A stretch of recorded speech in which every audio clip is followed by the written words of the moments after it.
গত লেকচারে আমরা পারচেস পর্যন্ত শেষ করেছি। এখন আমরা এই সেল বাটনে কাজ করব। সেল বাটনের আমরা অ্যাকশন পারফর্মডের মধ্যে যাব। অ্যাকশন পারফর্মডের মধ্যে গিয়ে অ্যাকচুয়ালি এই যে এইখানে আমরা পারচেসের জন্য যে কাজটা করলাম, যেমন এখানে একটা বুলিয়ান মেথড ডিক্লেয়ার করে মেথডটাকে কল করলাম, তারপরে চেক করে দেখলাম যে এটা যদি এটা হয় তাহলে পারচেস সেভ। ঠিক এই সেম কাজটা আমরা জাস্ট কপি করে এই সেলের মধ্যে বসাই দিব। এখানে আমরা শুধু পারচেসের জায়গায় মেথডের নাম লিখব হচ্ছে সেল, এবং এইখানে আমরা পারচেস সেভের জায়গায় লিখব হচ্ছে সেল সেট। ঠিক আছে, তাহলে সেল কমপ্লিট হয়ে যাবে। একই সাথে যদি আমরা হচ্ছে এই উইন্ডোগুলোকে যদি ক্লিয়ার করতে চাই, তাহলে আমরা এখানে একটা মেথড ডিক্লেয়ার করব, প্রাইভেট ভয়েড ক্লিয়ার। এই ক্লিয়ার মেথডের মধ্যে আমরা আমাদের ফর্মটাকে ক্লিয়ার করে দিব। তো কম্বো বক্সে ক্লিয়ার তো আর ক্লিয়ার করা যায় না, ওটার জন্য কম্বো বক্সের সেট সিলেক্টেড ইন্ডেক্সটা কি করে দিতে হয়, 0 করে দিতে হয়। তো আমরা কম্বো বক্সটাকে সিলেক্টেড ইন্ডেক্স 0 করে দিলাম। এরপরে আমাদের দুইটা লেবেল ছিল, যদিও আমরা এই লেবেল দুইটার কাজ এখনো করি নাই। তারপর আমরা কি করব, ওই label price dot set text, এই সেট টেক্সটটাকে আমরা ফাঁকা করে দিব। আমি একটু কপি করে নিই, তাহলে সহজ হবে। লেবেল প্রাইস একটা ছিল, আর একটা ছিল হচ্ছে আমাদের লেবেল কোয়ান্টিটি, এটা একটা ছিল। আর একটা আমাদের যে টেক্সট ফিল্ডগুলো আছে, যেমন টিএক্সটি ডেট, এই ফিল্ডটাকে আমরা ফাঁকা করে দিব।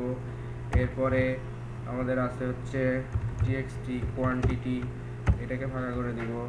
আর একটা আছে হচ্ছে আমাদের প্রাইস, তো টিএক্সটি প্রাইস, এই জিনিসগুলোকে আমরা ফাঁকা করে দিব। এবং এই যে যখন এই কাজগুলো হয়ে যাওয়ার পরে আমরা জাস্ট ক্লিয়ার মেথডটাকে কল করব, এখান থেকে দুই জায়গা থেকে কল করব। ঠিক আছে, তাহলে কাজগুলো হওয়ার পরে আমাদের ফর্মটা ক্লিয়ার হয়ে যাবে।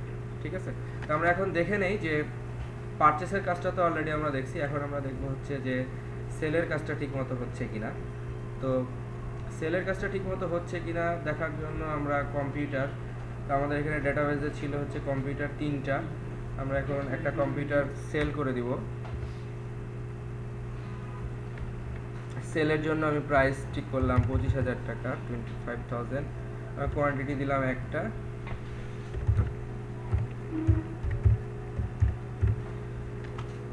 সেল করে দেই। তো সেল সেভড হয়ে গেল, তো যেহেতু, এবং এটা ক্লিয়ার হয়ে গেছে। ঠিক আছে, এখন আমরা এখানে ডাটাবেসে দেখে নিব যে আমাদের কোয়ান্টিটি আগে ছিল 3টা, একটা সেল হয়ে যাওয়ার পরে এটা 2টা হয়ে গেছে, দ্যাট মিনস কোয়ান্টিটিটা আপডেট হয়ে গেছে।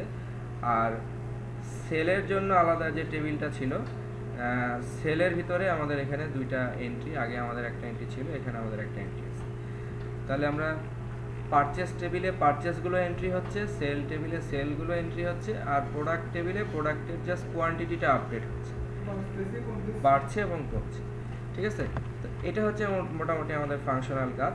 এখন আমরা এখানে যেটা করব যে আইটেম স্টেট চেঞ্জের ওপরে, অর্থাৎ কোনো একটা আইটেম চেঞ্জ হলে তার অ্যাভেলেবল কোয়ান্টিটি কত আছে এবং তার অ্যাভারেজ যে পারচেস প্রাইস, এটার জন্য আমরা ফাংশন তৈরি করছিলাম। আমরা এই ফাংশনগুলোকে কল করে দেখব যে কিভাবে এই লেভেলের মধ্যে ভ্যালুগুলোকে আমরা সেট করব।